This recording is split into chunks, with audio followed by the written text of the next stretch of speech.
Hello and welcome to the In the Pocket podcast. I'm Logan Martin. That's Anna Cook. Max Sturm is not able to join us today. He's actually covering the tournaments here in the state of Maine. Former teammate of mine, a good friend of mine. He's a professional player manager. Jamond DuBose, founder of True Path Management. So, Mondo, how you doing, man? Doing good, man. I'm doing good. How are you? I'm doing great, man. You played at University of Maine with me. You were a defensive back. Then you transferred to the Citadel. Yeah. Uh, can you kind of explain the difference between the two? Like, what was it like playing up all the way up north in Maine and then going down to the Citadel? Playing at Maine, it was sort of like in order to be there, you have to love football more so. It's cold, it's brutal, like as you know, man. There's not really much else to do but play football, go to school. But it's hard, it's tough nose. All the guys there, they have a common goal. They all love football. So I definitely appreciated that. Playing at Citadel was a little different, given like the type of school that it is. It's like a military school, so there's a lot going on at the school other than just football. Those guys, I have tremendous respect for them, the things that they're able to navigate throughout their day and that they have to go through, and still focus on football and excel in athletics, is commendable. It's different, bro. Like it's one of those experiences you have to just be in it in order to really understand. Yeah. Playing up north up in Maine, obviously it's freezing cold up here. And when you're committed to football at the Division 1 level, it's year round. It's not just seasonal. So I think that's a great way of putting it. You really got to be committed, especially if you're coming from out of state, because like you're not Yeah, used to Maine. You might be from somewhere warm, and now you're coming out in the cold for summer. It might shock you. And yeah, there are some guys that are shocked. They're kind of like, "Damn, man, I did not expect it to be." Some guys are caught by surprise a little bit when you say, yeah, bro. I would definitely say that. Luckily for me, like playing in Northern Colorado before, I had a little experience with the cold, playing in cold, but I'll never forget. We had, I think it was all season workouts, bro. And it's like January, February time, and coach is like, it's snowing like crazy. And he's like, yo, well, we still have workouts, so wake up an hour early and dig your car out, and get the workouts. And I'll never forget, I'm waking up, it's pitch black outside, and I'm digging snow from under my car, bro, just to get the workouts. And I was like, wow, like this is like the epitome of like Maine football for sure. So I was going to bring that up too because you came into University of Maine when I came in. I came in as a freshman. You came in as a transfer from Northern Carolina. I mean Northern Colorado, excuse me. Yeah. Explain like your time was like at Northern Colorado. Yeah, honestly, man, I loved it. I didn't realize how much I loved it until I left. I appreciated the state. I appreciated the program.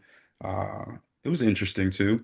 It was definitely a culture shock. Campus was Campus is nice, honestly. It's pretty big.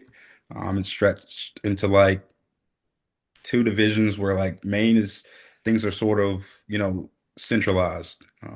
You could be in a building and you may have to walk, but obviously like you don't have to walk far on campus at Maine. Like, dude, they had shuttles going, at my school in Northern Colorado, and you would have to catch a shuttle by a certain time to make sure that you would make it on time to class.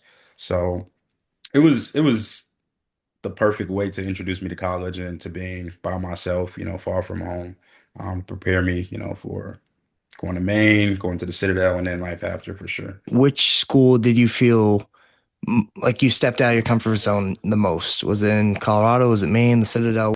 That's a really good question. I'm gonna go with Northern Colorado just because I was so young.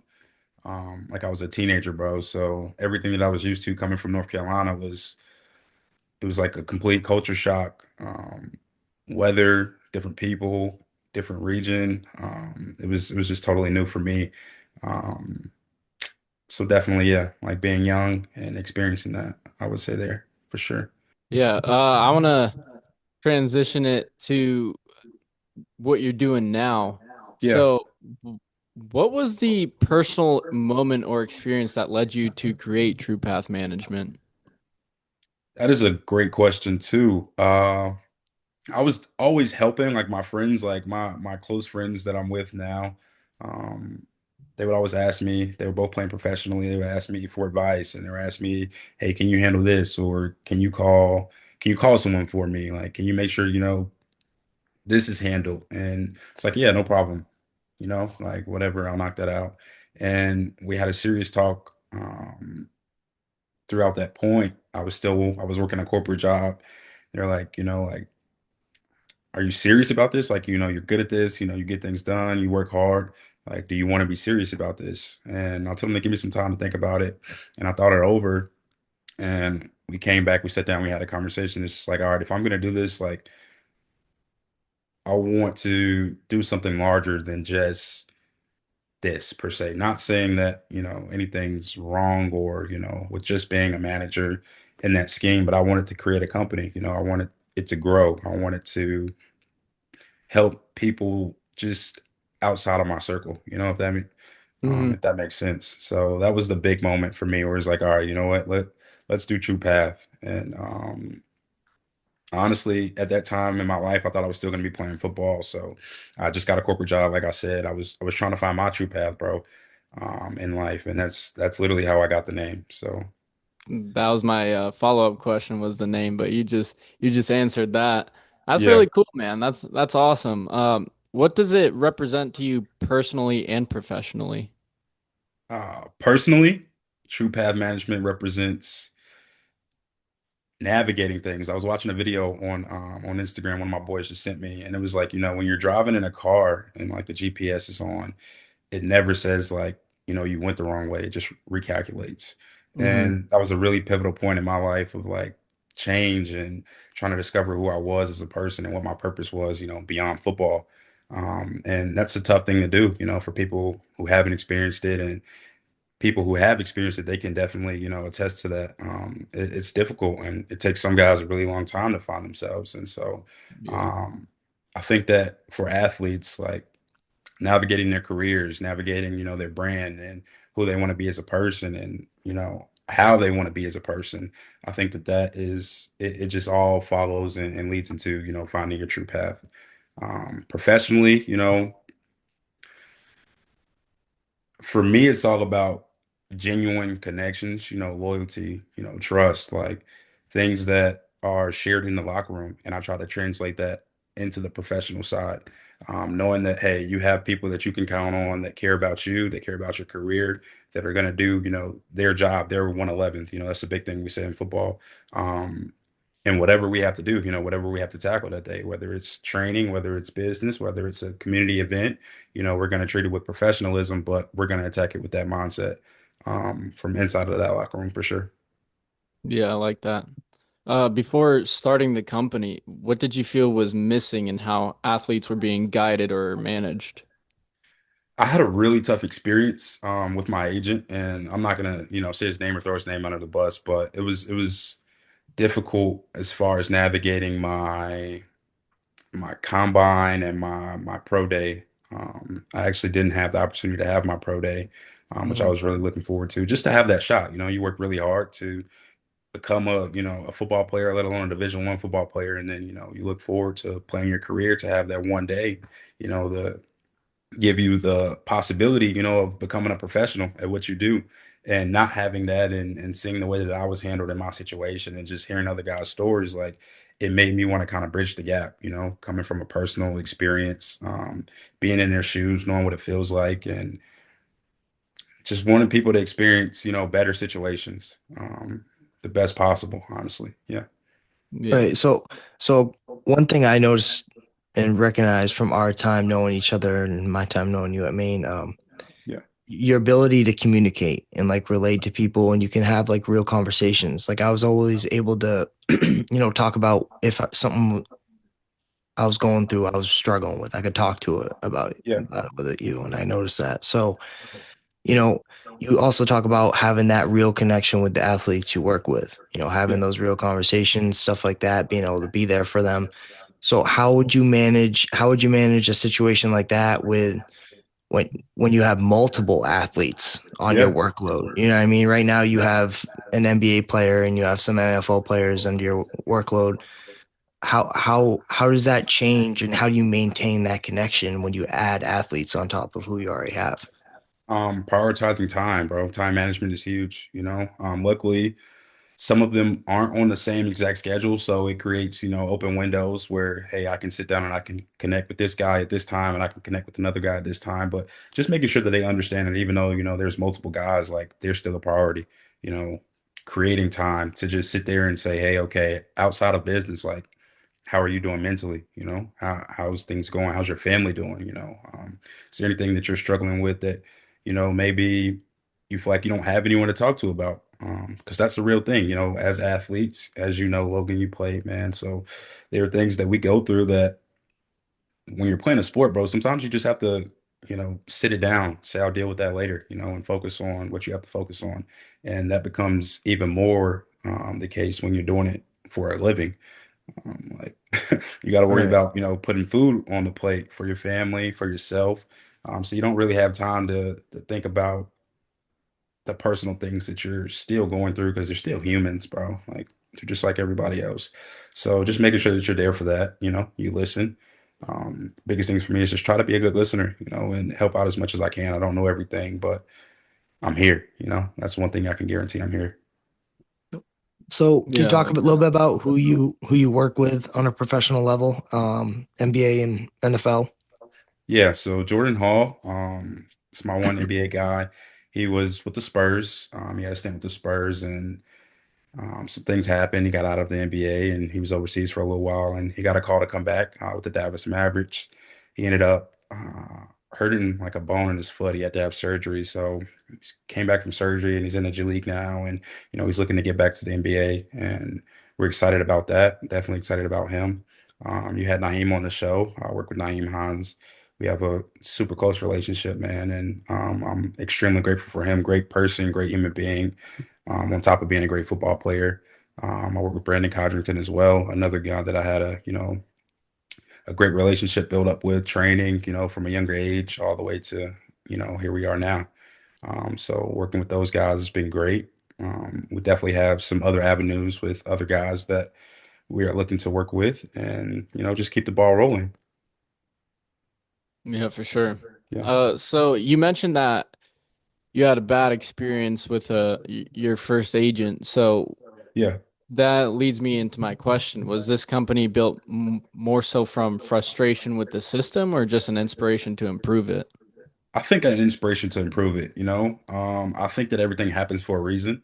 I think that my situation happened for a reason. For a while, it took me time to process it, to heal from it. And that's just me being transparent with you. Like I said, that was a really important thing to me.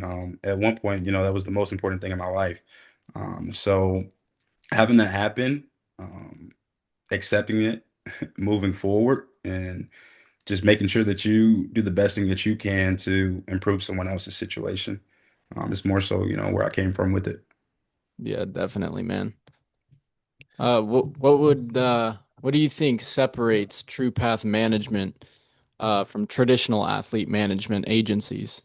Yeah, I think that a lot of times, like in some cases, well, I'll say that, you will get someone who's played the sport, possibly at a high level, and they've been in your shoes and they can connect. But to be able to have someone who hey, this guy's been in my shoes. This guy thinks like me. He relates to me. He understands where I'm coming from as far as ball, but also with my family and things that I have to take care of, and how people view me and what I like to do in my free time. Like I think that that's what separates us. We get not only the person as an athlete, but we understand them as a human being, as who they are, who they identify as.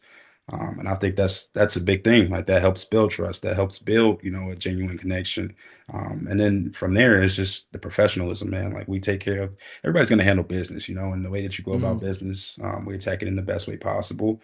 Um, and yeah, I think that genuine connection is just like the cherry on top of everything. I like that. Yeah. What does success look like for an athlete you work with beyond the wins or the contracts? Yeah, I think that a healthy home Hmm. is successful. A healthy mind is successful.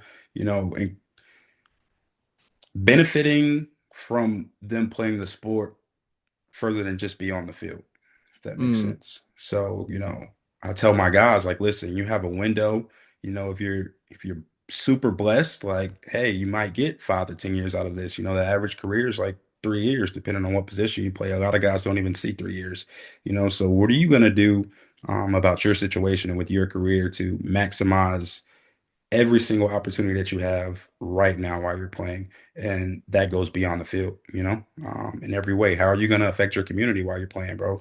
Like people, they want to hear from you. They want to know, like, what do you do? They want to know who you are. Like, this is your Hmm. time to tell them, because that sort of fades when you're not playing anymore. So Yeah. just getting them to understand that, maximize everything that they can out of it, squeeze all the juice out. Yeah, definitely. Yeah. Yeah, so knowing you, you obviously grew up with a lot of great players growing up. Yeah. Can you kind of talk about that and where you grew up in North Carolina? Yeah, I grew up in Raleigh, North Carolina, man. I played at Roosevelt High School. They're a powerhouse right now out there in North Carolina, but competition was intense, man. I grew up playing Pop Warner for the North Raleigh Bulldogs, if anybody's familiar, but there are a lot of guys that played there that are in the NFL or had NFL careers, some in the NBA as well. But it was competitive. It was, you had to rise to the occasion. You had to rise to the competition that was around you. I'm grateful for it. It definitely made me a better athlete, a better person as well. But yeah, there are a lot of guys that came out of North Carolina that are they're still playing to this day, man, and guys are really successful and they're dominating. I could name people all day long for sure. Yeah. And one thing I noticed about like you when you played and just your mindset and how you carry yourself when it came to the game of football. And obviously, you have to have that when you play in competition like that at a young age. And also Yeah. because, like, let's be real, like me, we're undersized when it comes to Yep. playing the game of football. But the way the physicality that you play at, just kind of eliminates the size. You don't play at 5'9". You play like you're 6 foot. The way you fly around, make plays. So, talk about kind of your high school years, Pop Warner, just your football experience during those days. Yeah. I'll start Pop Warner and then I'll just lead it up, Yeah. to high school. Pop Warner, I played with a lot of guys. So first people that come to mind, like I remember going to Pop Warner, I started with the North Raleigh Bulldogs. My mom and my dad, they would make me stay after and watch like the older kids. And I remember seeing Bryce Love play for the first time, bro, and I was mind blown. Like he would get a toss sweep every single play, and almost every single time he would score a touchdown. His teammate was Marcus Marshall. He's the younger brother of Keith Marshall. Marcus played in the NFL for a while as well with the Georgia Tech, James Madison, and he was phenomenal, bro. So those guys kind of like motivated me, like, all right, this is the standard. And then having guys on my team like Aleem McNeil, who's with the Lions right now, Drake Thomas, who just won the Super Bowl with the Seahawks. His brother Third Thomas, who was with the Vikings for a while and with the Broncos, man. Like going to practice and competing with these guys, man. It just made you want to be better. Like you have to be better in order to play. Like that's what we're here to do. Like I want to play football. I'm a competitor. I want to be on the field. So, all right, either I rise to the occasion or I'm in the wrong sport. So that was kind of the mindset early on. Definitely appreciate playing with those guys. Getting into like high school, there was so much competition in the area. Like I always say, if we were one of those places where we could put everybody in the same high school, like and bring all of the talent together, like we would have been unstoppable. Like I think that this is before the time where schools would play at different states. So you might travel to Florida to play, St. Thomas Aquinas or IMG. But I think that we would have definitely been able to compete at a high level with schools like that. Um, we used to do this thing every Saturday, every Sunday as well, man. And we would go out to this field and we would have like a 7-on-7. I'll never forget one of my first times being out there. I was one of the last guys picked, and I looked around and I couldn't really be upset. Everybody out here is good, but it definitely did something to me. It put a fire in me. Like, all right, like I got some work to do. Like if I want to accomplish my dreams and aspirations, like that was a pivotal moment for me as well. Like all right, you're gonna you're gonna rise. Like I said, you're gonna rise or you're gonna fall off to the side, man. And yeah, it built a monster in me for sure on the field. Well, let me ask you this real quick because you mentioned couple guys in the league that you play with, Liam McNeil. First of all, was he always that big? Is he always that huge? He was big, bro. Like, but like a lot of guys were big back then, like as kids, you know what I mean? Right. But I think that once we got to that high school level, it kind of started to differentiate. Like, Yeah. okay, this kid is not only huge, but people don't know, bro. Aleem was playing running back, tight end, playing baseball. Like he was an all-around athlete, bro. Like people have no idea. But yeah, his size, it definitely kicked in. But I think that once he got to NC State and he developed like, all right, I'm gonna be a D tackle, I think that's when more of the size came on. But he was a bigger kid, but it wasn't anything, close to where he is now for sure. Do you have a crazy story of him in athletics growing up that you can think of at the top of your mind? You mentioned he's a defensive tackle playing in the football, like take on double teams, and you just mentioned he played like running back and positioned like that at one point. Yeah. Not personally, but I remember like we would always keep up with each other. We would watch like the games. We had this thing like this TV show, High School OT. I'm sure you guys have something similar in Maine where Yeah, I know what you're every talking about. yeah, everybody's game would come on like on a Friday night. So you would go out, you play your game, you come home, you watch the news to see what people did. And I remember he got this run, bro. And it's like a run up the middle and guys are trying to tackle this guy, and he's just running through everybody. And it's like, bro, like, what's happening? And then he has the speed at that size to like separate from everyone. It's like, all right, like he's freakish. You know what I mean? Yeah, Like, all right, right. this kid's different for sure. Athleticism's different. Yeah, bro. He's just it's a different game for And sure. and, and what about like Drake Thomas? Because you mentioned like you grew up in the area, and what's it like seeing him finally get a Super Bowl win? Man, it makes me happy, bro. Like it makes me so happy to see Drake shine in the way that he is. Um, People don't know, but Drake was always younger than us, and he always played up like in Pop Warner. Like he played with older kids, and he was a stud. Like he wasn't to be taken lightly back then. Like people knew he would hit you. He would put his face mask on the football, and he had no problem doing it, play in and play out. And I think that just translates to his game now. Like everything that he's doing now, he's been doing since he was a kid. He's been, flying through the A gap, big hits, causing chaos, turnovers, like everything. He's always been that guy. And I could tell you guys were close because ever since we met and we follow each other on Instagram, like you would always be sharing his posts on your story and stuff like that. And when Yeah. he was at NC State, and so you guys always caught up. Is he kind of someone that's on the mind? And kind of if you had the ability to be the manager for him, would you take that opportunity? Drake, if he wanted to work with me, definitely. I think that Drake, beyond football, is a very high character guy. I love the way that he carries himself. Um, Funny story, his dad is actually the reason that I started playing football, man. I was playing baseball growing up, and his dad was a coach, and we had an all-star game, and everybody had shades, bro, like in the outfield, and forgot mine that day, and I got a fly ball. It was in the sun, ended up hitting me on the head, bro. Picked it up, threw it in, act like nothing happened. After the game, his dad's like, "Where's your mom? Like, let's talk to your mom real quick." And he's like, "He needs to play football. Your kid's tough. Like, I got hit on the head, bro, with a Yeah, right. baseball. Like, that Yeah, don't even that's come supposed to that hurt. hard." That can't feel good.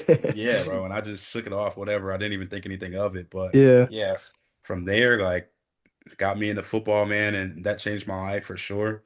yeah. So I love his family. I have nothing but great things to say about them, and it will be awesome to work with Drake for sure.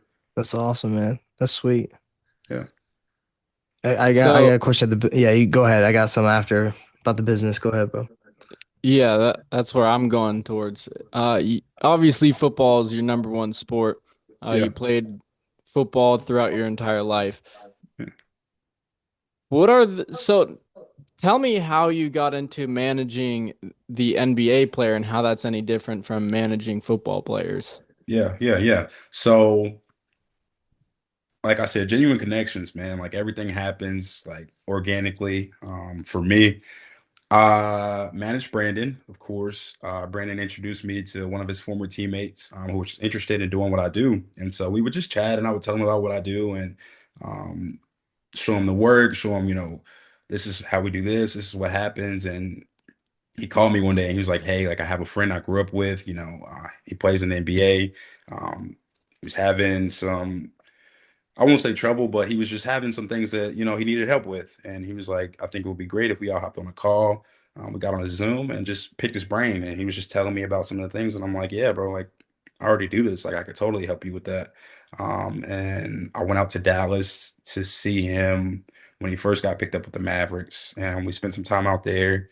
And I took him to see Miles Turner. I have a friend, a really close friend. His name is Taylor Wilson, but he works on Miles's management team. And so I brought Jordan out there, got him to work out with Miles. He had a training session, let him pick Miles's brain for a couple of hours. And he was like, yo, like, I like everything that you represent. I like what you do. I love the connections that you have. If you're still interested, like let's work. And I'm like, yeah, I'm still interested. Like, let's do it. And so we locked it in that day, in Dallas. And it's different because with football guys, like, they have 18 games, bro. Like, and playoffs, cool.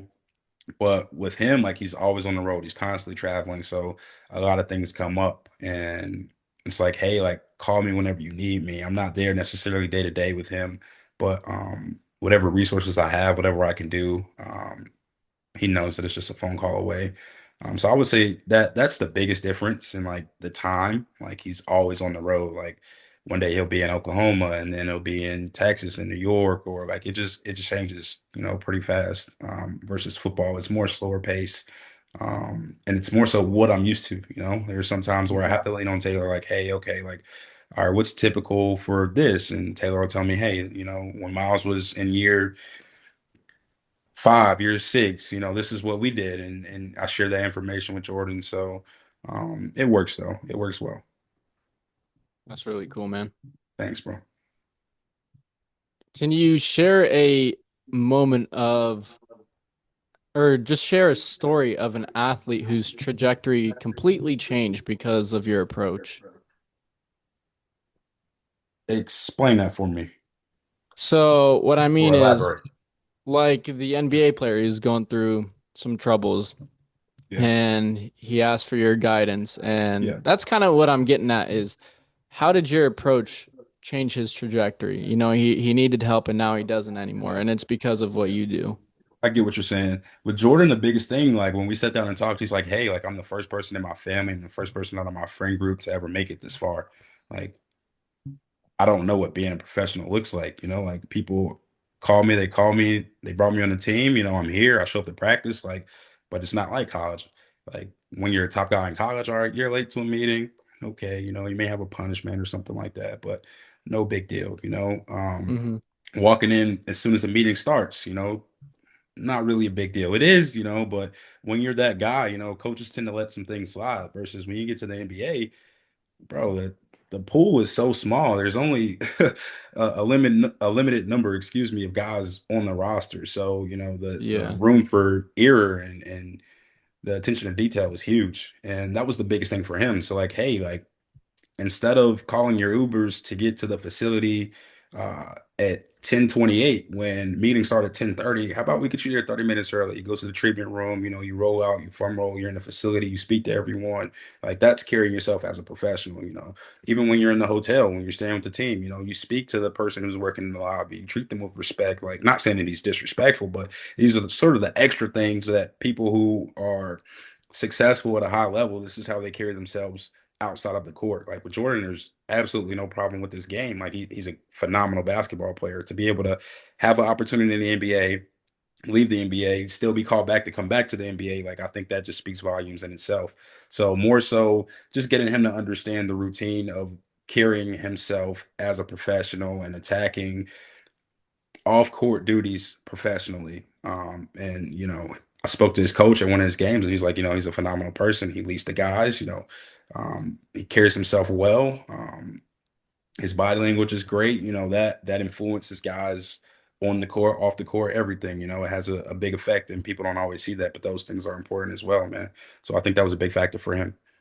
Yeah, I Yeah. think that I think it's awesome because obviously knowing who you are as a person from our time playing ball, like having that deep connection, being able to be real with each other, it really makes you an asset to these athletes because it's not like you're criticizing them. It's more like, no, no, no, look, let's do this because it's just going to help you. Let's just get you there 30 minutes early so you can do this, this, and this, and this, network properly, be a leader, and handle business the right way. And to have a friend like that or a manager like that, like I think that really makes you an asset to these athletes. I want to bring that up too.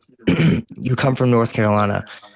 Tell me what you would tell a 15-year-old from North Carolina that wants to kind of do what you do. What are the next steps to take? And then tell me what a guy from Maine should do. Not knowing really many pro athletes. Yeah. A guy from North Carolina, obviously, if you want to be in sports, I would say play a sport. That's the first thing. I think that my situation was a little different because everyone isn't blessed enough to have people around them, make it to the level that, my friends have made it to. And I think that was huge, like in me developing and growing in this industry so fast. I'm nowhere near where I want to be, but just to be able to understand and navigate, have a business of what I'm doing, like and grow and meet other people, and be able to help them as well. I think that that was a huge testament to that. But I would tell them, yeah, play a sport, work hard at your sport, chase it for as long as you can if that's what you want to do. But understand that there's a other side to the sport as well. There are things that go on behind the scenes that people don't know about, but they're just as important, man. Because if that doesn't happen, then what you see when you watch the game, on a Friday, on a Saturday, on a Sunday, it doesn't happen the same way. And so I would tell them to study that, understand the behind the scenes stuff. A degree, like I would say sports management, obviously, but I don't think that that's super imperative. I think that if you're thinking of running a business, like it just depends on what they want to do specifically with it. If you just want to be a manager, I know plenty of people that work for, agencies and other companies that on just a manager role. And there are things that happen like that. I would say the research, agencies locally, or agencies that you're interested in, or maybe players that you're interested in, and just learn as much as you can. I think that that would help. Um, I think that it's hard for me to speak about that just because of my personal experience being so unorthodox, honestly, Right. and things just sort of happened. I didn't plan on it happening like this. If it were up to me, I would have still been playing football, but I'm extremely Right. grateful for the position that I'm in right now and everything that I've been through to get here. Yeah, it's kind of like why we chose this profession, kind of to stay in sports when the actual athletics is kind of over. But for you, you'd like to keep going, and obviously, if that opportunity arise, you'd probably, you go get on the field, right? I'm assuming. Yeah, yeah. And I wouldn't say that. We had that conversation. I want to answer the part about Maine too. I didn't mean to Yeah, skip your you good, man. question. But I think that now, um, no, who are we kidding? Like, if I had the opportunity, I would 100% take the Right. opportunity. I know. Like, I know you. I know like I'm you. completely honest. But we did have a conversation, because for a while I was training, I was working, and I was still training. I was still waiting on a call, like for anything to happen. And it was Right. like, hey, like if you do this, like it's gonna be serious. Like you're gonna be in a serious role. Like you're gonna have to pick, bro. Like are Right. you still chasing football, or do you want to, pursue a career in this? And I prayed on it. I thought about it, and I'm happy with my decision. I love seeing, other guys be successful. I love the team work that we have in it. I love the relationships that we build. I love everything about it, man. I love it. And really quickly, just to come back to your question about a kid in Maine, bro, I would say kind of the same thing. Obviously the pool is smaller. Sports. I'm trying to say this in a respectful way, but Right. sports Right. aren't as let's just say popular, in Maine versus being in a place like You're right. North Carolina or Florida or Georgia or California. So it's a little different. I would say try to get out to as many sporting events as you can. If you have the means and the resources, I would travel. I would see how people play the game in different places, learn about different athletes from different places. I would just educate myself as much as possible, for sure. Yeah, definitely. So going back to the company, where do you see your company in 5, 10 years? Like, what are the next big step for you guys? Yeah, so I've been talking with some guys that I played high school with, and a couple that I met throughout my college career. And the NIL, excuse me, space is huge right now, bro. So I have a lot of high school guys hit me up and they ask me questions. College guys hit Mm. me up, they ask me questions. It's like, giving out so much guidance, like, why don't we just enter the space? And I definitely want to have a team in place to do that so that way we can expand. Obviously, I would love to, what's the word I'm looking for? Like accumulate as many professional guys as possible. But in that same breath, I say I'm not just out here just looking for guys like, hey, come work with me, come work with me, come work with me. Like I said, I like to do things genuinely. I like things to build organically, and I definitely don't want to overload us. But at the same time, yeah, I see growth. I see this expanding for sure. But at the right time, you know. Everything kind of just flowing, bro, not forcing it, just letting things flow. Hmm. Yeah, for sure, for sure. So do you plan to stick to just the NFL and the NBA, or do you want to like transition over to the MLB, maybe even NHL? I like that question. When I first created the company, it was like, all right, are we going to focus on one sport, And it was like, no, let's just leave it open, because you never know. A month later, 2 months later, I get a call about, a guy playing basketball. And I think the same thing can happen with the MLB, with the NHL, with boxing. Like who knows Hmm. where things can grow to. So I'm super open, man. I love to learn. Um, and athletes, we're all the same. Like we do different things on our in our particular sport, specific sport, but we all kind of have the same grind, the same, hustle. So I think we all understand each other. I would love to grow, in any way possible. Yeah. So I want to tie back into that NIL question because you mentioned like getting the opportunity to maybe work with some college athletes. I mean, Yeah. NIL nowadays, it's a big thing. It's a tough decision because sometimes the grass isn't greener on the other side, Hmm. especially when you're in the locker room, like, man, I want to get out of this place. I want to go somewhere else. And then you go somewhere else and it's like you just get washed out. It's like you never even had a chance. Or sometimes you transfer and it's just a boom, instantly new culture. It's way better for you. It's a good fit, academics, everything's good. So kind of explain to me when you're working with an athlete, when it comes down to that decision, what factors play in when it comes down to do I transfer or not? And when NIL is in play as well. Yeah, so the first question I always ask guys who ask me for help, man, is like, why do you want to transfer? What's your reason behind transferring? Like, what's your motive? Is it money? Is it playing time? Is it a coaching situation? And I think from there, like we kind of find the true factor of like, is the situation potentially better or beneficial to hit the transfer portal? Or are you, you're in a situation where, hey, it's not perfect, it's not the most ideal, but you can work through it, and things do turn up for you on a positive side. I think that's the biggest thing. Like a lot of guys just blindly hit the transfer portal with no plan. And it's sad that they don't have guidance or someone to tell them like, hey, like this has to be a well thought out thing. This isn't just something you wake up like, all right, you know what? Like I'm over this. I'm over this school. I'm over this program. I'm leaving. Like this is your career in a sense. This is your life, bro. So the wrong decision can play a detrimental part of your career, bro. So that's the biggest thing. Yeah, and we've seen like stories. I don't want to name names, but I'll name this name because it's not really that big of a deal. But Nico, when he went to Tennessee to UCLA, chased a bigger bag. Like Yeah. when it comes down to money or football, you've been the football player before NIL really boomed. Like Yeah. once you stop playing collegiate football, that's when kind of NIL took off. Same thing with me. But Yeah. how do you talk to a player when it's like, do I chase millions or do I chase a better football career? I think that it's all about what they want. Every person is different. Every athlete is different. Their goals are different. Some people are just happy with playing college football, man, and they want to maximize, their earnings while they're playing. And I respect that. Some people, hey, they want to make it professionally. They want to have a great professional career. So I respect that as well. But that plays a huge factor in determining, or deciding what you should do. Um, I understand for guys who have been in situations where no one in their family has ever seen that amount of money.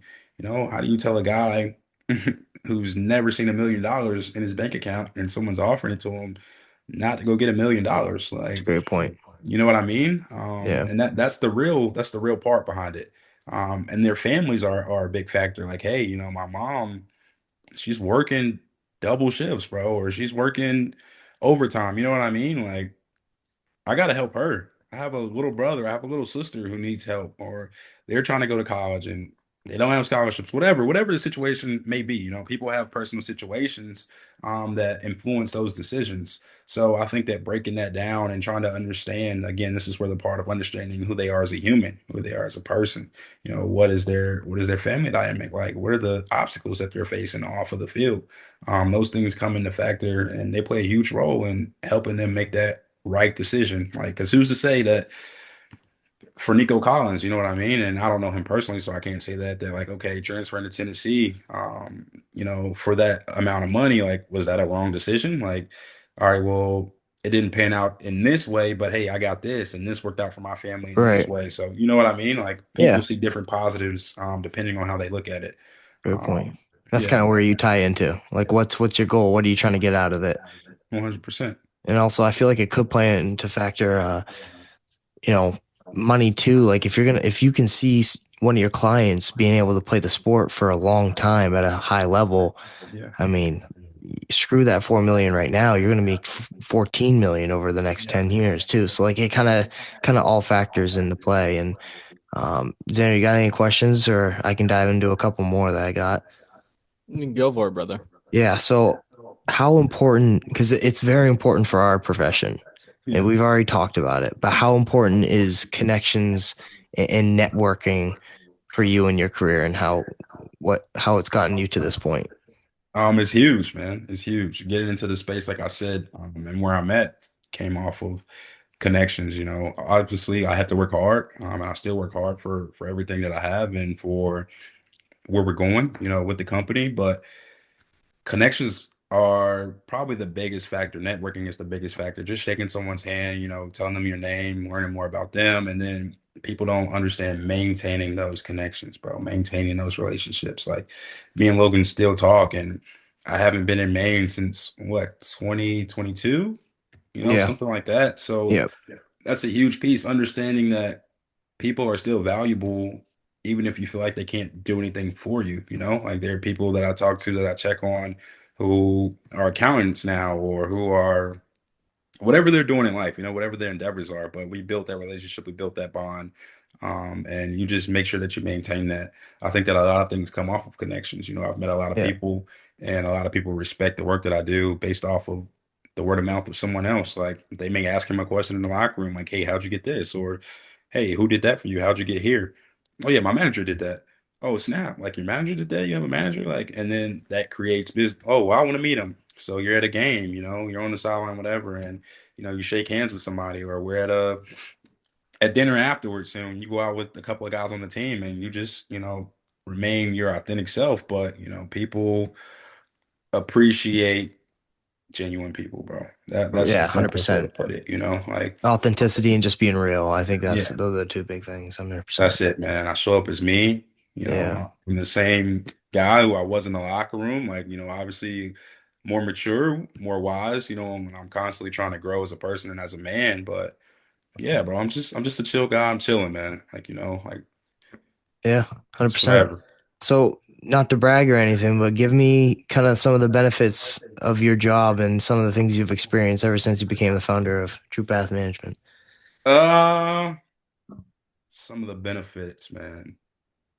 A lot of traveling, I would say, which is it's tiring. It's more tiring than people think, living out of a suitcase a lot. But it is beneficial. Like I appreciate seeing different places, seeing different organizations, meeting new people, trying different food, whatever. Like I would say that's a benefit. Um, learning, like obviously our dream was to play professionally, right? That's why we played the game. So it's like being as close as possible to that without actually being there, which can sometimes be hard. Like, but at the same time, I appreciate it as well. Like I'm in the room, you know, and I get to learn from these guys the same way they get to learn from me in a different way. And I appreciate that. To me, that's a benefit. Um, 100%. Those are the biggest things for me. Like Yeah. just traveling, and just learning, being in an environment that I wanted to be in since I was a kid, for sure.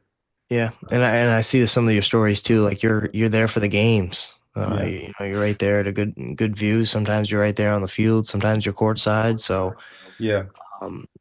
have there been any cool games you've gotten to see and cool moments? Yeah, I would say that that's a benefit too. That's a benefit too.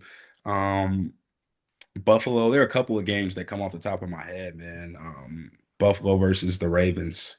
I think it Mm, was week one. Ooh. And mm, actually being there for that, bro, the place was electric and it was just crazy to see things happening live, you know, live time. I right. think that that was awesome. The Pacers Eastern Conference Finals game Yeah, I last remember you year. posting about that. Yeah, Yeah, bro. Getting to experience that, all of the behind the scenes stuff, like all of that's cool. Like the restaurant. in the facility, walking around to the Yeah. facility, all of that stuff is cool, but like actually being there, and just seeing that stuff up close, like that's dope to me, bro. So, and you mentioned you work with Brandon Codrington, Yeah, who was on the Bills, now is on the Houston Texans. that's So, correct. talk to me how you come into play as he transfers from team to team. What's your role in that? Yeah, so things as big as people don't know this, and I'm pretty sure I can talk about it now, but he was navigating, changing agents and trying to get into a better situation and a better place. And thank God that that happened for him. We're ecstatic for that. This is exciting, but there's a lot of things that come into place. All right, now we have to move houses. All this has to be moved. Vehicles have to be moved. We have to meet new staff. New community engagement, player engagement, like just so many. It's like transferring schools, bro. Like there's so much more to learn and so many more things that happen, but it's on a bigger scale because this is someone moving their entire life. They're packing their entire life up. So like I said, it can be as big as reaching out to the player engagement to make sure that, they set him up with houses to tour while he's out here and a rental car until his vehicle gets here, all the way down to making sure that the car gets here, bro. Calling the freaking car company and or Yeah. the auto transport company and Right. making sure that, Yeah. things happen in a timely fashion, to get Trying to him make his job accommodated. easier. That's it, man. Things that he Yeah. shouldn't have to focus on, so he can just focus on training and being the best athlete that he can be. 100%, man. So, do you get the opportunity to train with him? I'm guessing you probably try to stay active, right? Yeah, bro, I do. I think that's cool. I'll be honest with you. I haven't been doing his workouts, not yet. I've been Yeah. kind of working myself in, but I'm in the gym with him, at the same time, with the Yeah. trainer and yeah, I'm trying to stay active, trying to stay fit too, bro, for sure. 100%, man. Is there any got anything, man? So I wanna. This is the last question. I want to talk about mentorship. Who was the one person that guided you through all of this? That's a great question. I've had a lot of people. I'm thankful that, the agents that they work with and other agents that I've met, just people I've connected with, have been very kind to me, in a very do it for yourself, find out yourself type of industry, man. I've had a lot of people who have, you know, opened their phones to me as far as, hey, call me anytime, shoot me a text. You have a question about this, I'm here for you. But the biggest person I would say is Taylor Wilson. And Taylor's been a manager 21, 20, well over 5 years, bro, and working with a high profile athlete like Miles Turner, there's a lot of things that he experiences, that he learns, that, he just, hey, remember this, or hey, think about this, or prepare for this. And I'm so thankful for him, man. We talk often and he just gives me that guidance. It's a little different because I am, starting my own company as far as working with other athletes, like not just working with one specific athlete, on a day-to-day basis, but he gives me a lot of guidance, a lot of encouragement, and I'm grateful for him. So That's really cool, he's a man. player manager. Yeah, he's a player manager, Yeah. so Yeah. everything that off the court for Miles Turner, man, he helps out with. Miles has a great team built around him, man, a phenomenal team. Honestly, they do phenomenal work, and I think that's a test to his phenomenal career. Yeah. To play that many years in the NBA, still be successful. And he's a great person. I have nothing but amazing things to say about Miles and their whole team over there for sure. Correct me if I'm wrong, but my understanding is um, not every professional athlete has a player manager, but the option to have an asset like that and someone a Yes, part of your team. Yeah, in your that corner. Yeah. that's correct. Like being in some rooms, like I'll talk to guys and like when Brandon was in Buffalo, they would always get together. Like I love the camaraderie amongst the team. They would hang out a lot outside and just being in those rooms and talking to those guys, like talking to McCole Hardman, and he would tell me like, yeah, my first few years in the league, like I needed a manager, and I have one, and it's like, okay, now I'm married with kids, my wife doesn't really have to do anything, so she can kind of take over some of that stuff. So you Right. understand the different dynamics of players. Some guys never knew about having a manager. They're like, all right, I have an agent. Like the rest of the stuff, I guess I'm just figuring it out. Some guys are pretty self-dependent. And then other guys, they have agencies who, have people set in place, like bigger agencies, they have that, they have an agent who handles negotiations, contract Yeah. negotiations, excuse me. And then they have, a guy who's there for just needs, whatever happens, and a guy for endorsements. Like, so it just depends. It all varies on, Yeah. the player and where they are in their career and, who they are as a person for sure. And at the end of the day, like there's always gonna be a player that needs someone like you to be a part of Yeah. their team, whether they're young, they're just learning, what it's like in the league. Yeah. Someone having like you in their corner is very beneficial.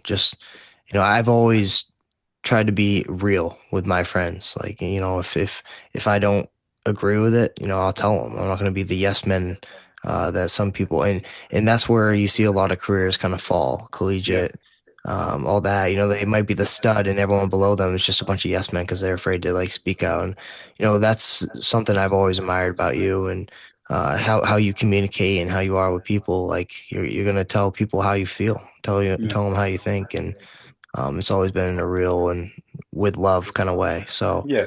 I see exactly why someone in the as a professional athlete would need someone like you. So, if Xander, you got anything else, man? No. Jamon, I appreciate you coming on this episode. Really appreciate your time. This is great. I think this is beneficial to people that are watching and want to have a career like what you do and follow in Yeah. your footsteps and like you said, still be a part of the game and in your way at a professional stage. So yeah, this is the In the Pocket podcast. Appreciate you coming on, Mondo. Stay tuned for this episode when it comes out, for future episodes. But like, comment, subscribe. It really helps us out. We really appreciate it. But peace.